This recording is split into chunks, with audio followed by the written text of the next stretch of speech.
Praise the Lord. प्रभु को गौरव हो महिमा हो। अनेक भाई भूणी माने अभावग्रस्त ऋणग्रस्त धार बाकी करजरे से माने संकटापन्न जीवन काटि तो प्रभु को लोक माने प्रभु को वाक्य रे लिखा जाए आपण माने की प्रकार ऋण धार बाकी करजर उद्धार पाई पारे। आसो आम प्रभु को वाक्य रो केते अंश देखिबा। प्रभु चाहती प्रभु को वाक्य रे लिखा अछि जाकि तुम मध्य केही दरिद्र होई रहिबो नाही, केही दरिद्र होई जीवन काटिबो नाही बोल लिखा। प्रभु कहती तुम मध्य केही दरिद्र होई रहिबो नाही बोल लिखा। जाकि देखिबा को पाइबा द्वितीय विवरण पुस्तक रे लिखा अछि 15 अध्याय 4 पद रे तथापि तुम मध्य केही दरिद्र हेबो नाही। कौन कले तलको लिखा अछि तार कारण तथापि तुम मध्य केही दरिद्र हेबो नाही कारण आज मु तुमको जे समस्त आज्ञा मनोयोग करी पालिबाकू आज्ञा देउछि जेबे जेबे जेबे तुम्बे केवल सदा प्रभु तुम परमेश्वर को वाक्य रे रबरे जत्न पूर्वक अवधान करिवो तेबे तुम मध्य केही दरिद्र होई रहिबो नाही बोले प्रभु कथा कहु। जाकि नूतन नियम रे देखो जीसु प्रभु कहले तुम मान निमंते जगत रे क्लेश अछि। तुम मान निमंते तुम पाई ए दुनिया रे क्लेश अछि। मो नाम सकाशे तुम मान क्लेश भोगिबो, निंदा पाइबो, अपमान पाइबो। आर आमर प्रभु को लोक माने प्रभु को सेवक सेविका माने अनेक निंदा पाउछंती, मार खाउछंती, अनेक घर द्वार मध्य भांगी दिया जाउछि, अनेक को जेल रे पकाई दिया जाउछि। प्रभु को वाक्य निमंते हमको निंदा सहिबा को पड़बो, कष्ट सहिबा को पड़बो। किंतु जीसु प्रभु गोटे कथा कहि नहंती जे तुबे माने मो सकाशे रोगग्रस्त हो जीवन काटिबो, अभावग्रस्त हो जीवन काटिबो, ऋणग्रस्त हो जीवन काटिबो। यह जीसु प्रभु कहि ना जाकि आमे देखिबा को पाऊ जोहन लिखित सुसमाचार 16 अध्याय यही प्रकार लिखा जाए। 16 अध्याय शेष पदरे यही प्रकार लिखा जाए तुम मैंने जेपरी मोठारे शांति प्राप्त हो एथि निमंते मु तुम मान को समस्त विषय कही अछि। जगत रे तुम मान को निमंते क्लेश अछि किंतु साहस धर मु जगत को जय करी अछि। जगत रे क्लेश अछि सही प्रकार भाव प्रभु दास पाउल मध्य कहते जो माने ख्रीष्ट जीसु को ठारे जो माने ख्रीष्ट जीसु को ठारे धार्मिकतार जीवन काटिबे से माने ताड़ना प्राप्त हेबे बोली लिखा अछि। तो प्रभु को लोक माने ए जगत रे हम जीसु को विश्वास करी जते बेले हम चालू अछु हम पाई प्रभु अनंत जीवन रखी अछंती। किंतु कोन बोली कहउछंती जदि ख्रीष्ट को निमंते जदि हम जीवन काटिबा को चाहू ताले जगत रे क्लेश निंदा ताड़ना निश्चय देकी हमको जीवा को पड़े। हालेलुया। तो प्रभु को गौरव जाकि द्वितीय तिमोथी 3 अध्याय 12 पद लिखा जाए प्रकृत जो माने ख्रीष्ट जीसु को सहभागिता रे धर्म जीवन यापन करने को इच्छा करती से माने ताड़ना भोगिबे। ख्रीष्ट जीसु को ठारे धर्म जीवन यापन किंतु जो माने अधर्म जीवन काटिबे से मान को कष्ट आसबो ना, ताड़ना आसबो ना, क्लेश आसबो कौन जो माने धर्म जीवन यापन करिबे से मान को पाई क्लेश अछि, निंदा अछि, ताड़ना अछि। तो सही प्रकार हमको सहयोग करबा पड़िबो। सेतमाई प्रेरित 14 अध्याय 22 पदर मध्य प्रभु को दास पाउल कहंती कौन बोली कहंती स्थान रे देखो पुनी से स्थान रे शिष्य मान को मन को सुस्थिर कले और विश्वास रे अटल रहिबा पाई से मान को उत्साह प्रदान करी कहले अनेक क्लेश देई आमान को ईश्वर को राज्य रे प्रवेश करिबा को हेबो। ईश्वर को राज्य रे प्रवेश करबा कहले अनेक क्लेश दे हमको जीवा पड़े। हालेलुया। किंतु प्रभु गोटे कथा कहि नांती तुमे मो सकासु ऋणग्रस्त हेबो, धारग्रस्त हेबो, अभावग्रस्त हेबो, अभाव रे जीवन काटिबो, ऋण करिबो, यह कहि नांती। पुरातन नियम रे भी देखो, नूतन नियम रे देखो कौन लिखा अछि जहा कि गीत रचक दाऊद कहती 23 गीत रे सदा प्रभु मोहर प्रतिपालक मोहर अभाव हेबो नै। प्रभु को जदि हमर प्रतिपालक करिबा अभाव हेबो नै। आज आपन केतेटा कथा कहबी वाक्य रो देखैबी की प्रकार आपनकर अभाव ऋण कर्ज को दूर करि पारिबे, की प्रकार आपनकर क्राइसिस को दूर करि पारिबे देखिबा को पाइबा जहा कि लिखा अछि हितोपदेश 11 अध्याय 24 पदरे ए प्रकार लिखा अछि। हितोपदेश 11 अध्याय 24 पदरे ए प्रकार लिखा अछि केही केही वितरण करी आहुरी बढ़ंती, वितरण करी देई करी कोन देई करी जदि देबा को शिखिबे, आपण प्रभु को देबा को शिखिबे ताहले आपनकर बढ़िबो कमिबो नाही। आपण ऋण हेबा को पड़बो नाही, आपनकर अभाव रहिबो नाही। देबा को जदि शिखिबे आपनकर अभाव हेबो नाही। सेतुमाय लेखा गला केही केही वितरण करी आहुरी बढ़ंती, पुनी केही केही उचित व्यय अस्वीकार कले हैं तोहिरो अभाव जन्मे। तेलुगु बाइबल लेखा अछि कोन जेतिकी देबा कथा तोहिरो कम देले, जेतकी देवा कथा तहिरु कम देले अभाव हुए। प्रभु को देबे आपनकर अभाव हेबो नै, बढ़िबे आपनकर बिजनेस बढ़िबो, आपनकर आर्थिक बढ़िबो, अभाव हेबो नै। को ऋण करबा को पड़बो नै, को ग्रुप लोन आनबा को पड़बो नै, को इंटरेस्ट आनबा को पड़बो नै। प्रिय प्रभु को लोक मान ए वाक्य होसी सत्य। आपनकर अभाव को दूर करबा को जदि चाहंती, आपन ऋण को जदि दूर करबा को चाहंती, ऋणर मुक्ति पाइबा को जदि चाहती, गोटे मात्र उपाय प्रभु को राज्य को देवा को शिखु। लेखा अछि स्थान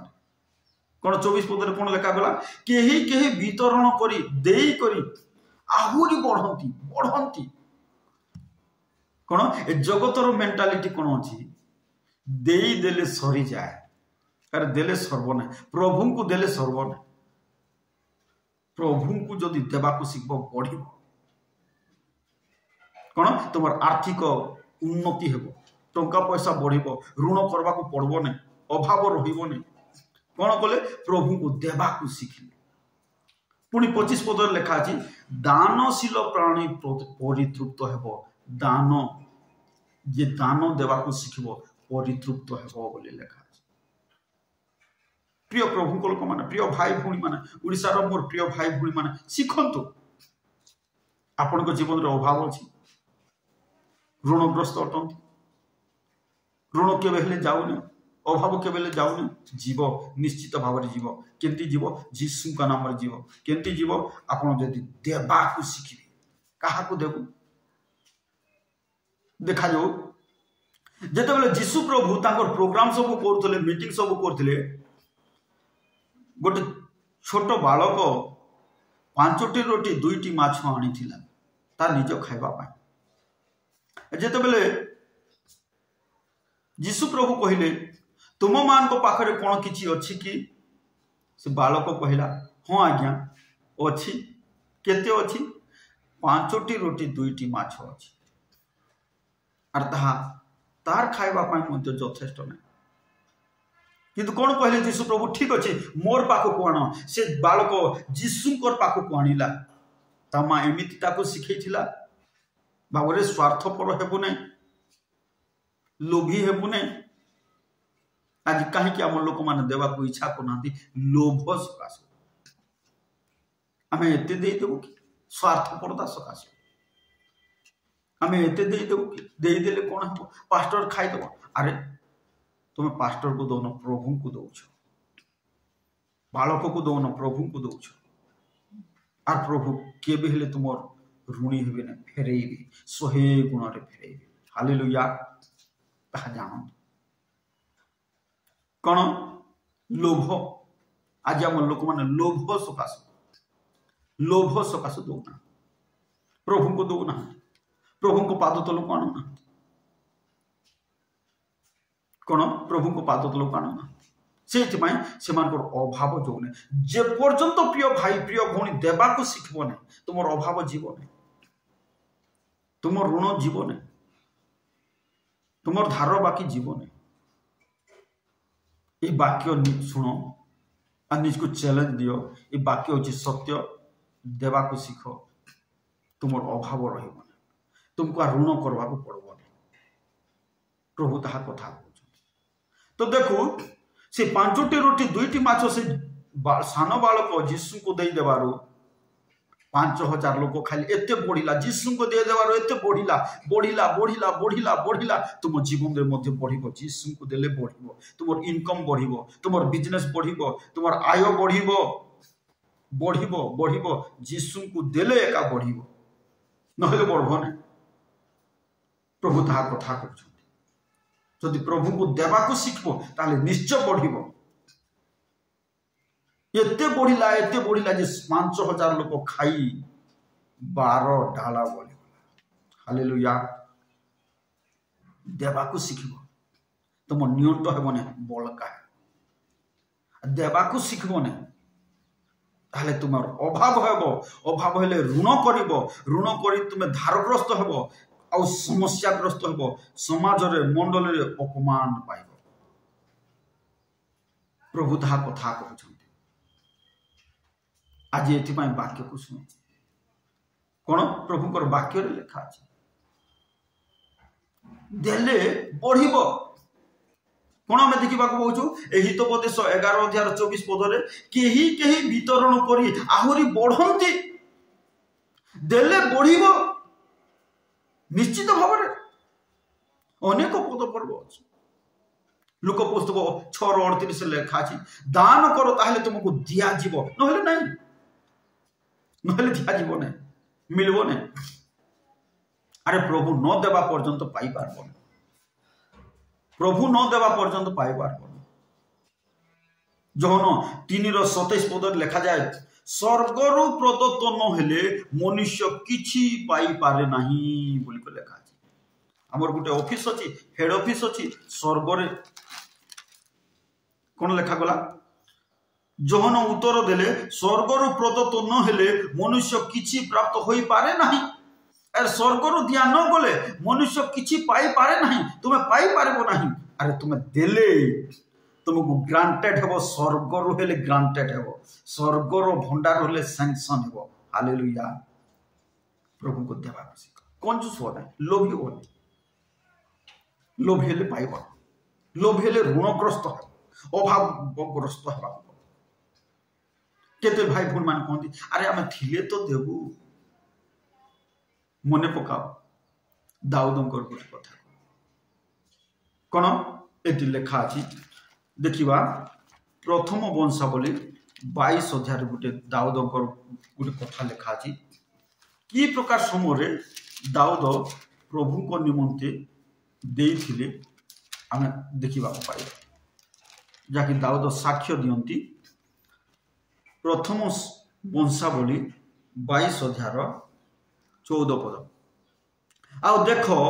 मु कष्टरे सदा प्रभु को ग्रह निमंते कष्टर समय आ देख मु कष्टर समय कष्टरे सदा प्रभु को ग्रह निमंते 1 लाख तालंत सुना 10 लाख तालंत रूपा अपरिमित विस्तर पितल और लुहा आयोजन करिअछि हालेलुया कष्टर समय कहा निमंते सदा प्रभु को ग्रह निमंते सदा प्रभु को ग्रह निमंते कष्टर समय अभावर समय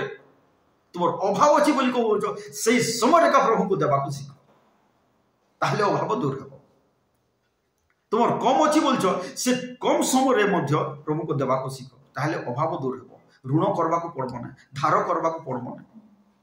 हालेलुया प्रिय भाई भूणी माने मोर प्रिय ओडिशार भाई भूणी माने आपण मान मु स्नेह करे आदर करे प्रेम करे देख जदि ए ऋण धार बाकी करज अभाव मुक्ति पाइबा चाहते आपण माने आपण मंडली रे प्रभु को देवाकू शिखंतु आपणकर बालक को देवाकू शिखंतु से हूँ प्रभु दास जे कि तुमको अनंत जीवन निकट को स्वर्गर बाट को कढ़ई नौ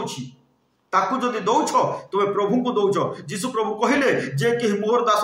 गोटे ग्लास पानी गोटे गिना पानी ठंडा पानी दौछि से पुरस्कार हरेब ना तार अर्थ बालक को देले तुम आशीर्वाद पाइब पुरस्कार हरेब ना प्रभु को देव जहाँकि दाऊद कहती मु कष्टर समय सदा प्रभु को निमंते कौन सदा प्रभु को गृह निमंते 1 लाख तालंत सुना 10 लाख तालंत रूपा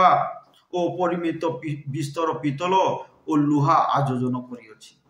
कष्टर समय अभाव बोली कहूछ से समय प्रभु को देवा प्रभु प्रचुर आशीर्वाद करे प्रभु कथा कहउछ आपण को ऋण रहिबो नै आपण धार रहिबो नै